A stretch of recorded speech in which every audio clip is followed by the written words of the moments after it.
So, good morning, Sir Banogon. Good morning, classmates. Our assigned topic or chapter is all about the legendary talent, and by assigned topic, talks about the house on Analog Street and the Nolimet Tanghiri a century after.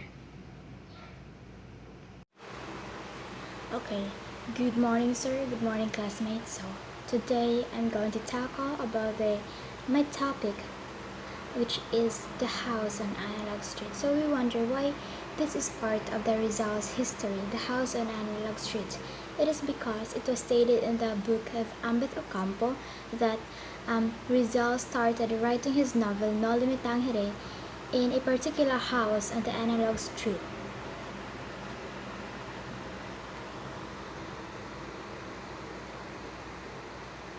So Rizal begins No Limitangere in the house on Analog Street, situated in the section of the city owned by Santiago de los Santos. So Rizal writes his novel No Limitangere in a house on Analog Street, owned by Santiago de los Santos, or which is popularly known as the Capitan Tiago at that time. The house was described as rather squat because of its lines or simply the structure of the house. So Crisostomo Ibarra is being outlined by Rizal in the first 5 chapters of his novel. So Ibarra is being outlined by Rizal in the first 5 chapters of its novel No Limitangere.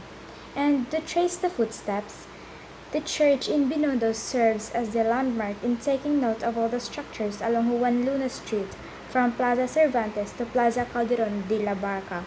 So it was the church which served as their guide to locate the real direction or of which the house on Analog Street is really located. So there was a white-haired and bespectacled Spaniard who is asking for directions using an 1872 map of Manila. So Pedro Ortiz Armengol occasionally stopped people to ask for directions and check present buildings and streets because he is using an 1872 map of Manila, so he has a hard time of looking on the directions and areas on that street. It's because the map that he is using is a type of map which is old already. So the people must have thought that Armengol is crazy, and perhaps they would treat him with respect if they know that the white-haired bespectacled Spaniard is Pedro Ortiz Armengol, which is a Spanish ambassador to Manila. But then the people did not notice it because he just acted normal and eccentric. So Pedro Ortiz Armengol is an acknowledged authority of the 19th century Spanish writer Benito Perez Galdós. So it means that literary sleuthing is not new to Ortiz Armengol because he is an acknowledged authority by the Spanish writer who is Benito Perez Galdós on the 19th century. So he traced all the places in Madrid mentioned in the novel for his suburb critical edition, the Fortunata y Jacinta. So the ambassador explained that Galdós and Rizal uses the same style in writing, which uses minute description of the places. He explained that Rizal and Galdós were both contemporaries. So if Galdós described Madrid so well, perhaps Rizal did the same for Manila and its environs, right?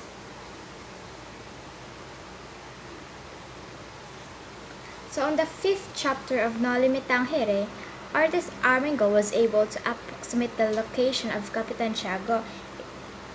It's because he have asked a lot of people and he traces it with what he can. So after artist Armengol retired and returned to Madrid, the searching of Capitan Tiago's house was not successful, but the trail led to the memoirs of Jose Alejandrino, a friend and contemporary of Rizal who became a general during the Philippine Revolution.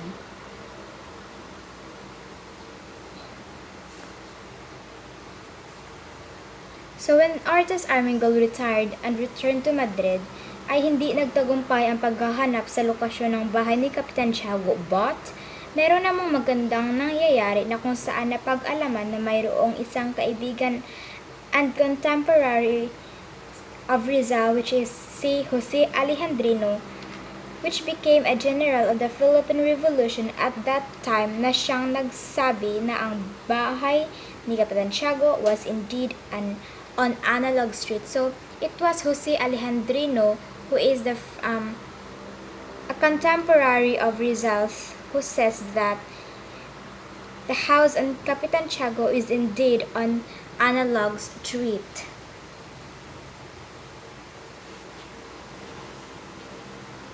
So according to Rizal, the house on Analog Street belonged to a certain gentleman called Balvino Mauricio.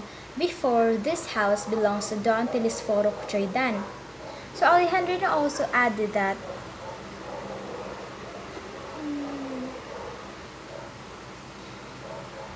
according to Rizal, the house on Analog Street belonged to a gentleman named Balvino Mauricio.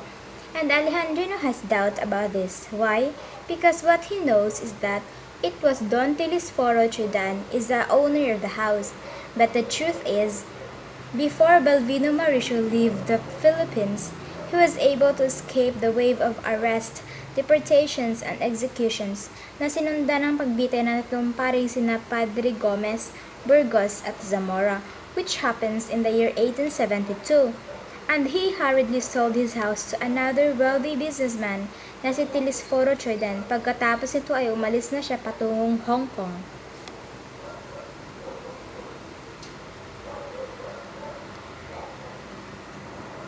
Kaya nang sabihin ng asawa ni Alejandrino na siya ay ipinanganak sa bahay ni Choydan at hindi kay Mauricio, ay tama ito dahil ipinanganak siya sa taong 1878 na kung saan naibenta na ni Mauricio ang bahay kay Telisforo sa taong 1872.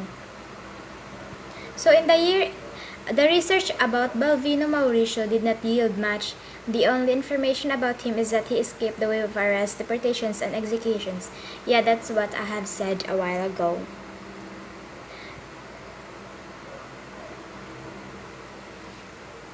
So in the year 1988, the Metropolitan Museum of Manila supplemented the Juan and Felix Restoration Hidalgo commemorative exhibition using the painting of Lozano, the Letras y Figuras, as a sample. So that year, the name of Balvino Mauricio is being spelled out in the painting, which is the Letras y Figuras, and this painting was painted and completed by Honorato Lozano in November 1864. So this painting serves as a sample of the 19th century exhibition by the Metropolitan Museum of Manila, supplemented by the Juan Luna and Felix Resurrection Hidalgo. So letras y figuras literally means letters and figures. This type of painting is composed of letters and figures, specifically larger letters forming the name of the person who requested it. So on the painting, the letras Balvino and Mauricio depicts a sort of areas and descriptions of the house.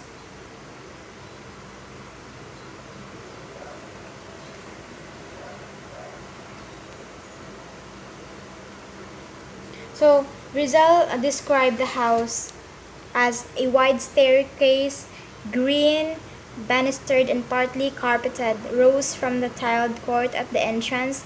It led to the main floor along a double line of potted plants and flower vases set on strands of Chinese porcelain, remarkable for their fantastic colors and designs.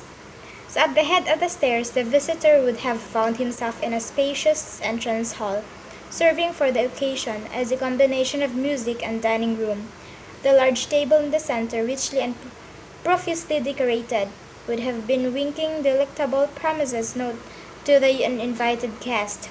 Hung above the room were charming Chinese lanterns, empty bird cages, silvered crystal balls in red, green, and blue, slightly withered air plants, stuffed fishes, and other such decorations. So the whole coming to a point of fanciful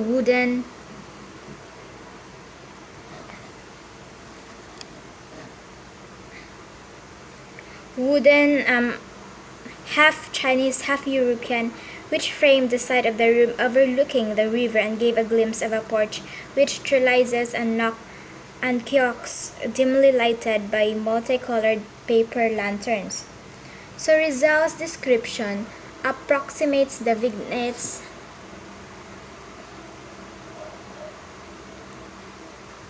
Rizal's description approximates the vignettes in Lozano painting. Why?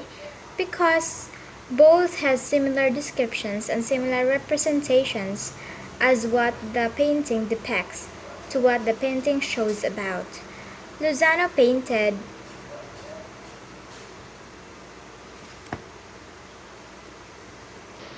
Lozano painted the interiors of his patron's house, and Rizal is indeed telling the truth. After all, there is still no exact or certain information to where Capitan Tiago's house could be found, but Letras y Figuras was actually giving a peek into the house of Balvino Mauricio, a glimpse of a real Capitan Tiago's house. So, the argument about the house on Analog Street only shows ideas and a probable location but of the house, but not the exact answer of where it was really located. Until now, it is being argumented that was the house of the Analog Street where Rizal started writing his novel really existed. So my next topic talks about the No Limit Tangere a century after. So we are looking forward about this topic to what happens his Rizal's novel after a century. So despite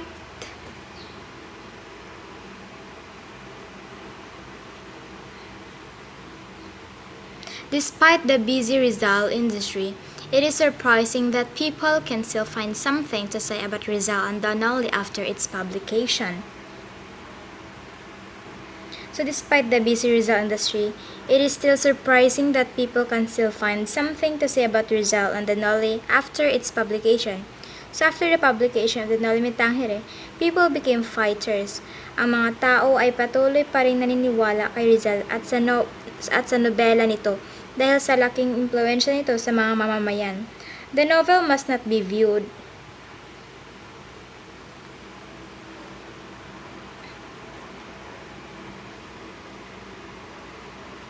So it is true that literature lives on because each generation reads its own interpretations into a given literary work. But the danger of overacting is always present. So with a deluge of different schools of literary criticisms, Donnelly has been subjected to an intense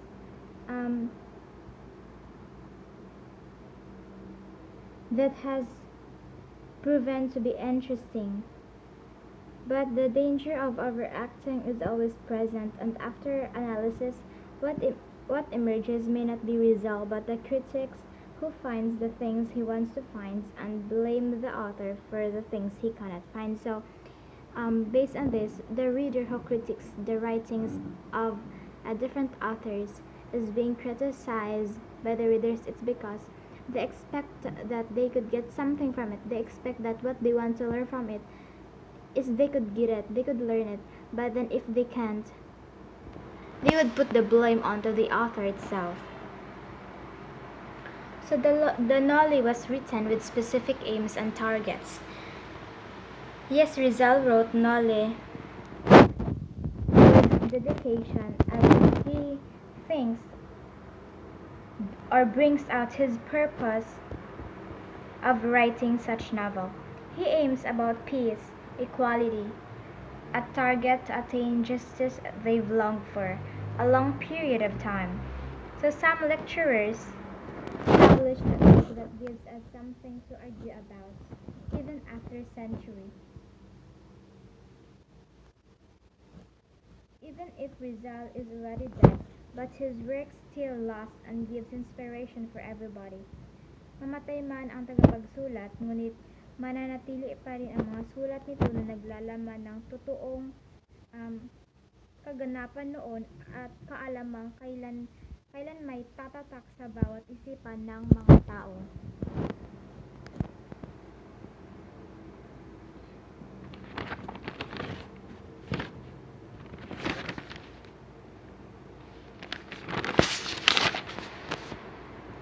So the point of the lectures was to prove that a century after Nolly was written, we can still find meaning that Rizal did not consciously create in the first place. So the lecturers of Rizal wants us to know that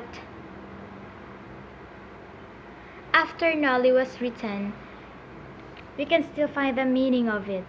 So, and if Rizal is still alive at this moment,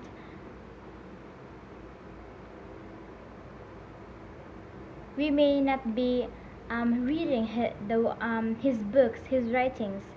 And it was stated in the book of Ambit Ocampo that if Rizal is still alive in the Ateneo today, listening to some of these lectures, he would never have written the Nolimitangere, which is true. So according to Rizal, everything I had written is true. Totoo ang lahat ng nilalaman ng nobela ni Rizal, ngunit pinalitan lamang niya ang mga pangalan nito at mga tauhan